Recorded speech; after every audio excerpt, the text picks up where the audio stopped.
Salut tout le monde et bienvenue, j'espère que vous allez bien. Ça fait un bout de temps que j'ai pas posté de vidéo sur ma chaîne. En fait, depuis le mois de décembre, ouais. Depuis la fin de l'année, il y a eu pas mal de mouvements dans ma vie. Et du coup, je voulais vraiment être présente et vivre pleinement ces changements, les accueillir. Des changements extérieurs et du coup intérieurs. Donc j'ai effectué quelques changements concrets aussi dans mon hygiène de vie et sur pas mal de points, j'ai procédé à une mise à jour. J'en suis bien contente. Et du coup, je vais vous proposer un autre format vidéo. Je ne sais pas si on dit comme ça, mais j'espère que ça se comprend. Oui, puisqu'un vlog, c'est un blog en vidéo, je vais donc, dans chaque vidéo, vous partager donc un peu de mon quotidien en ce qui concerne, du coup, l'écriture, la créativité, le bien-être, même des recettes, du yoga, enfin des trucs que j'aime faire. Du coup, je vais faire ça plus naturellement, avec plus de fluidité. Je me comprends. Je sais pas comment vous faites. Ma parole, des engins comme vous seraient fournis avec une notice, hein. Du coup, dans cette vidéo, je vais vous parler dans un premier temps de comment je procède pour envoyer mes manuscrits aux éditeurs. Et puis, dans un deuxième temps, j'aimerais partager avec vous une révélation que j'ai eue il n'y a pas très longtemps et qui me fait me sentir beaucoup plus légère. Donc voilà, j'ai pris cette année la résolution d'aller au bout de mes projets. De fait, j'ai ressorti des histoires des tiroirs qui sont bouclés depuis bien longtemps et que je n'ai toujours pas soumis à des maisons d'édition. Alors, par peur de l'échec ou peur de la réussite, en fait, je sais pas, on s'en fout pas mal au final. Tout ça, c'est que de la peur. Et cette année, je suis bien décidée à dépasser mes peurs et surtout à plus me poser la question de pourquoi j'ose pas faire tel truc ou tel truc. Je fais et c'est tout. Et je vais oser et voilà, je me suis dit que la vie était faite pour être dans l'action et non pas en permanence dans l'analyse. Donc voilà, je fonce. Je vous dis tout de suite comment je fais pour envoyer mes manuscrits aux éditeurs.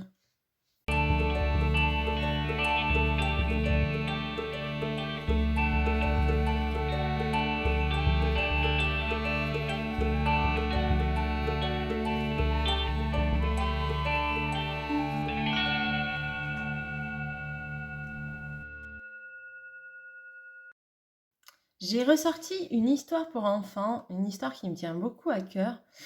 Et du coup, je vais soumettre cette histoire à des maisons d'édition. Donc pour ce faire, je vais contacter des éditeurs jeunesse.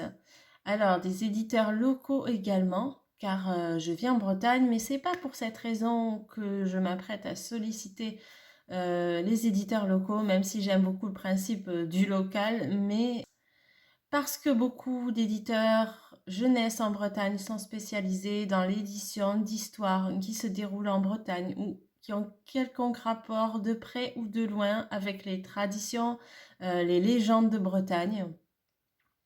Et ça tombe bien parce que mon histoire, elle parle d'un druide en Bretagne. Donc, je vois pas qui est de mieux placé que les éditeurs bretons pour potentiellement éditer mon histoire. J'ai fait une liste des éditeurs jeunesse de Bretagne. Il y a en ligne un document sur Internet qui s'appelle Le guide des éditeurs de Bretagne en libre accès. Je ne sais pas s'ils le font aussi pour les autres régions, ben, je pense que oui. Et du coup, j'ai fait ma liste avec ça. Donc, j'ai relevé une quarantaine d'éditeurs qui se situent en Bretagne. Du coup, je vais me mettre au boulot parce que c'est un gros boulot en fait d'envoyer son manuscrit aux maisons d'édition, hein. Donc, je vais me rendre sur le site de chacun de ces éditeurs, le site internet. Pourquoi? Parce que je vais chercher à savoir brièvement qui est la maison d'édition à laquelle je vais soumettre mon manuscrit. Vous allez là dans la section qui sommes-nous en général sur le site, vous avez toujours ça sur les sites de maisons d'édition. Vous cliquez là-dessus, vous allez pouvoir voir quelles sont les valeurs de la maison d'édition, comment ils se sont montés. Mais surtout, le plus important, c'est de savoir quelle est sa ligne éditoriale. Donc, ben oui, c'est important que votre manuscrit corresponde à ce que l'éditeur a l'habitude de publier, parce qu'autrement, vous allez envoyer votre manuscrit pour rien parce qu'il ne sera pas édité et vous allez perdre du temps et de l'énergie. Donc, veillez bien à ce que ça corresponde avec la ligne. Là, par exemple, je vois que dans ma liste, en étant allé sur les sites internet, il y a des éditeurs qui ne publient que des manuscrits en langue bretonne. Voilà, moi j'écris en français, je ne parle pas le breton. Du coup, j'ai rayé de ma liste les éditeurs qui ne correspondent pas à la ligne éditoriale de mon manuscrit. Du coup, je passe de 30 éditeurs au lieu de 40. Et du coup, je vais maintenant chercher les adresses postales, les adresses mail des éditeurs. Et puis également les conditions d'envoi parce qu'ils ont tous leurs conditions. Voilà, oubliez les mails groupés, c'est mort. Ce sera un mail par éditeur parce que vous allez devoir adapter chaque mail à chaque éditeur en fonction des demandes. Certains vous demanderont d'envoyer avec le manuscrit une lettre d'accompagnement ou un synopsis pour les romans, ou bien un document de la description des illustrations que vous verriez pour accompagner votre texte. Ici, par exemple, l'histoire que j'ai écrite, elle n'est pas illustrée en fait. Moi, j'écris et du coup, il faut savoir qu'un livre jeunesse n'est pas obligatoirement obligé d'être soumis avec des illustrations en fait. Parce que là aussi, les éditeurs ont une ligne et ils ont souvent des illustrateurs sous la main. Voilà, mais il y en a qui demandent un document avec des descriptions détaillées, des images que vous imagineriez pour accompagner le texte. Pour ce faire, du coup, moi j'ai découpé mon texte en morceaux. Donc, par exemple, page 1, ce sera tel paragraphe et en face, il y aura telle illustration. Je vais détailler ce que je vois pour accompagner le paragraphe. Du coup, franchement, je vous conseille de faire tout ça avant de vous mettre à envoyer. Vous allez gagner du temps. Vous faites un CV à jour. Vous pouvez aussi faire la fiche détaillée des illustrations, mais ça, c'est pas obligatoire. C'est pas toutes les maisons qui le demandent. Et d'écrire votre lettre d'accompagnement qui contiendra donc une présentation de l'auteur en quelques lignes, ce que vous avez écrit, et pas la fois où vous avez bossé à McDo, le résumé du manuscrit que vous soumettez ainsi que l'âge visé, et puis le pourquoi vous soumettez telle maison d'édition. Vous soumettez. Non, vous sollicitez telle maison d'édition. Alors moi, je n'ai pas toujours la réponse à ça et je ne le mets pas toujours dans mes lettres parce que des fois, je sollicite une maison et je sais pourquoi. Il y a des fois, je sollicite une maison uniquement pour donner une chance supplémentaire à mon manuscrit d'être lu et édité. Mais bon, ça c'est un peu comme les lettres de motivation. Une lettre de motivation pour faire caissier à Leclerc. Pourquoi vous voulez bosser chez Leclerc? Parce que j'adore passer des articles à la caisse. Enfin voilà, non, il faut être réaliste à un moment donné. Non, je veux bosser parce que voilà, il me faut des sous, point quoi. C'est un peu pareil là, donc voilà. Ça, c'est à votre libre appréciation. Donc voilà, c'est le moment de s'y mettre. Je ne vais pas perdre une minute de plus. J'ai pas beaucoup de temps aujourd'hui en plus, donc j'ai du pain sur la planche.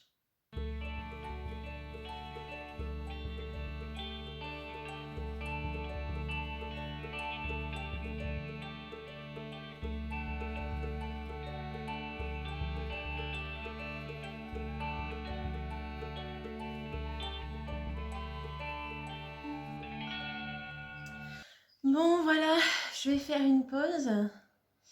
Ouais, parce que ça fait pas loin de 2 heures en fait que je travaille à l'envoi de manuscrits aux éditeurs. J'ai envoyé à une dizaine d'éditeurs. Ouais, ça fait 9 ou 10, je sais plus, j'avais compté. Du coup, ouais, je vais faire une pause. Bon, c'est vrai que je fais généralement une pause d'un quart d'heure toutes les heures. Parce que c'est pas terrible de rester statique derrière un écran. En plus, on n'a pas forcément les bonnes positions, tout ça. Généralement, je prends une pause d'un quart d'heure où je décroche complètement de l'écran. Je vais prendre l'air s'il fait beau. Je fais du yoga des yeux pour reposer mes yeux. Enfin, tout ça, je vous le montrerai. Mais là, du coup, il est midi. Je vais faire une pause un peu plus longue pour manger parce que j'ai la dalle. Aujourd'hui, je me suis fait une salade de choux rouges avec du maïs, de la mangue, de la mâche, des graines de sésame, et puis des spaghettis de quinoa avec du tofu lactofermenté et du basilic. Donc voilà, je vais me régaler et je vais aller manger ça dehors parce qu'il fait un temps magnifique.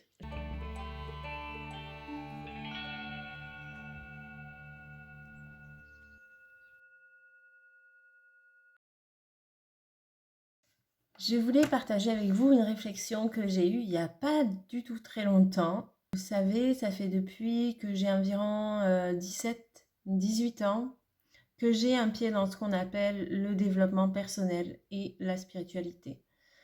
Voilà, aujourd'hui j'en ai 32, du coup ça commence à faire. Et ça m'a apporté une ouverture sur la vie et sur moi-même que je n'aurais jamais soupçonné. Néanmoins, il y a peu, je me suis aperçue que je n'avais pas, depuis, remis en doute une seule des croyances que je nourrissais jusqu'à maintenant à ce sujet.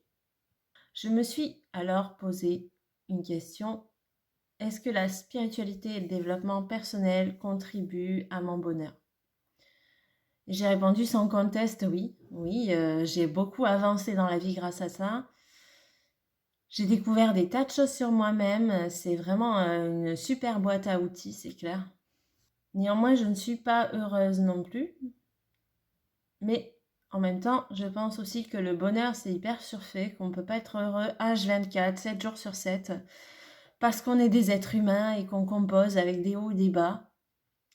C'est pas tout voir en noir, je crois que c'est être réaliste en fait. Mais c'est ok.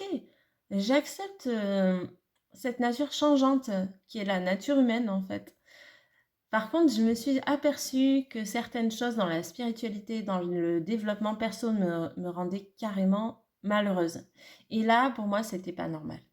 Donc, je renie pas la spiritualité, le développement personnel, seulement je pense qu'il y a du bon et du moins bon dans tout, qu'il y a des trucs bons à apprendre et d'autres moins bons à apprendre dans tout, que le monde est fait de nuances et que aussi il y a surtout nos interprétations qui sont l'élément central en fait de tout. Donc voilà, depuis, c'est vrai que ça fait un bout de temps que je sentais que quelque chose clochait en fait. J'avais beaucoup de pression, beaucoup de tension, beaucoup de complications dans le quotidien. Et en fait, j'ai compris ce qui m'empêchait de... Enfin, un des trucs qui m'empêche de vivre ma vie sereinement et de m'épanouir. Certaines des règles que je suivais, certaines des croyances que j'avais, me faisait avoir une rigueur extrême envers moi-même et mon esprit, ce qui créait des pressions, de l'anxiété, tout ce qui va avec, quoi. Je suis même parfois sadique avec moi des fois. Mais bon, j'imagine que vous savez de quoi je parle. Il n'y a pas besoin d'être dans la spiritualité et le développement perso pour avoir des grosses charges mentales, s'infliger des obligations, enfin voilà. Donc, je vais vous donner des exemples de ce qui m'arrivait fréquemment, quotidiennement de penser. Donc, je me disais, oh, ne pense pas comme ça, parce que sinon, tu vas attirer ce que tu ne veux pas. Première pression déjà. Pourquoi tu vis ça quand il vous arrive un truc pas cool t'as peut-être mal pensé, ou t'as peut-être mal agi, ou tu es trop comme ci, pas assez comme ça. Voilà, ou encore, pourquoi tu ne trouves pas ta place si ton chemin de vie, il est comme ça? Euh, voilà, ou règle tes problèmes parce que sinon, ça va toujours se répéter et même aller jusqu'à dans une autre vie si t'as pas compris. Ou encore, est-ce que je fais le bon ou le mauvais choix? Alors là, je suis sûre qu'on est des milliers à se dire ça. C'est une pression. C'est vraiment énorme. Bref, j'en ai des tonnes comme ça et ça ne fait qu'engendrer des culpabilités, de la peur, des pressions folles et pour rien. Voilà. Donc, j'en suis venue à la conclusion que tout ce qui fait du mal n'est pas une bonne croyance à adopter. notre boussole intérieure, ce sont nos émotions. Donc, à partir du moment où on est frustré ou anxieux à cause d'une croyance, vaut mieux la laisser tomber. C'est ce que je crois. Donc, voilà. Et du coup, j'ai décidé que si je veux régler mes problèmes, c'est non pas parce que j'ai la pression de revivre ça éternellement et infiniment, mais parce que simplement je me prends en main et que je veux me sentir bien. Même si je crois effectivement que si on ne règle pas des choses, ça revient dans notre vie sous une autre forme, simplement parce que on réagit toujours de la même manière à un facteur. On donne toujours la même réponse. Alors forcément, on obtient les mêmes résultats. Voilà, si on change notre manière de réagir face à un événement, notre façon de voir les choses, si on change de point de vue, par conséquent, on pourra régler le problème. Nos réactions et comportements aberrants seront de l'histoire ancienne. Donc voilà, concernant les choix, à mon sens, il n'y a pas de bon ou de mauvais choix. D'ailleurs, il n'y a pas besoin d'être dans le développement perso pour se poser cette question oppressante et pourtant tellement récurrente. Est-ce que j'ai fait le bon choix et qu'est-ce qui va m'arriver si je fais le mauvais choix? Je crois qu'il n'y a que des expériences.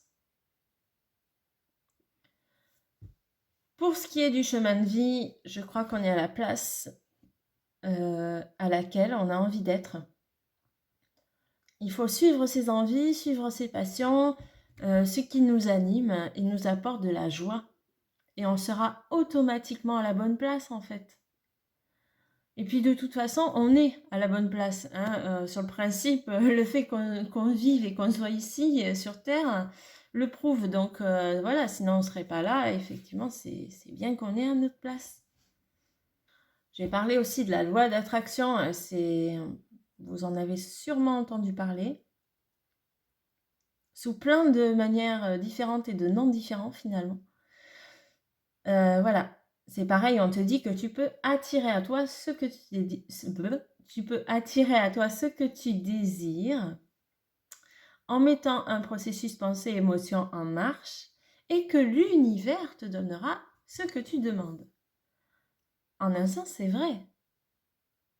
Mais le problème, c'est qu'il y a souvent une très mauvaise interprétation de cette loi, que si tu la prends au sens littéral, te fait comprendre que c'est l'extérieur qui t'apportera ce que tu désires. Et tu demeures dans l'attente, ce qui est une souffrance. Je crois que c'est faire fausse route, en fait, de l'interpréter comme ça. Et je crois aussi que nos pensées et nos émotions génèrent des vibrations qui se répercutent dans l'univers et qui nous reviennent matérialisées. Ça, c'est la loi de la résonance, c'est de la physique, en fait. Mais en bref, ce qu'il faut retenir, c'est que tout part toujours de nous et arrive par nous. Si on veut telle chose, si on veut devenir telle personne, on se l'apportera via la résonance et l'action. On obtiendra ce qu'on veut. Et franchement, on a juste qu'à être en adéquation avec les lois universelles. La vie, elle est magique naturellement, en fait. Nous, on n'a rien inventé, on n'a rien à faire. Enfin, si, on a des choses à lâcher, mais voilà, la vie, elle est magique et nous sommes de puissants créateurs. Et je trouve que c'est pas la peine de rajouter du mysticisme si c'est pour que ça n'apporte qu'une forme de souffrance. Voilà. En réalité, la vie, c'est simple. Ouais. Et c'est justement ce qui est difficile à cerner pour nous. Donc pour dire, mais en même temps, si j'avais pas eu toutes ces croyances, alors elles ne m'auraient pas mené à ces conclusions aujourd'hui, à cette sensation de liberté, de libération et de légèreté. Je crois que le plus important dans tout ça, c'est de toujours douter de nos croyances, de nos pensées et surtout de ce que l'on croit sur nous-mêmes. Je pense que ouais, c'est bien de remettre en question, c'est comme ça qu'on avance en fait. C'est pas se tromper ou retourner sa veste, il faut toujours rester campé sur ses positions. Bah non, en fait, on se fige si on agit comme ça. Là, c'est juste un cheminement en fait. D'avoir telle croyance et 10 ans après d'avoir une autre, c'est pas je retourne ma veste ou je change d'avis, c'est un cheminement dans le mouvement et, euh, et dans le changement. Comme la vie qui n'est jamais figée et évolue en permanence. Abandonner une croyance, c'est comme un petit monde qui s'écroule. C'est une drôle de sensation, mais c'est pour mieux aller de l'avant et pour mieux grandir. Donc voilà, on n'a qu'une vie. Enfin, non. Enfin, je personnellement crois qu'il y a plusieurs vies, qu'on a plusieurs vies. C'est une croyance. Il y en a qui croient qu'après la mort, il n'y a rien du tout. C'est une croyance aussi, en fait. Toujours est-il que cette vie, celle-là même, on n'en a qu'une. Alors vivons-la, foutons-nous la paix, nom d'un chien. Ah, faisons ce qui nous fait du bien, qui nous apporte de la joie.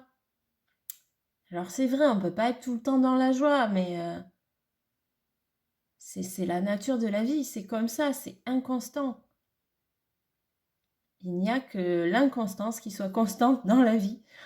Et voilà, et mettons à la poubelle tout ce qui sert à nous culpabiliser, à nous angoisser, à nous faire souffrir, et surtout nos certitudes. C'est un gros lot déjà. Bref, bah voilà.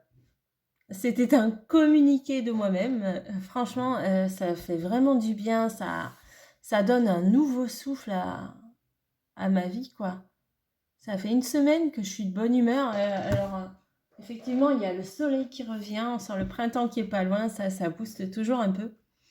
Mais voilà, je le dois en grande partie au fait d'avoir abandonné certaines tensions en moi, c'est tout.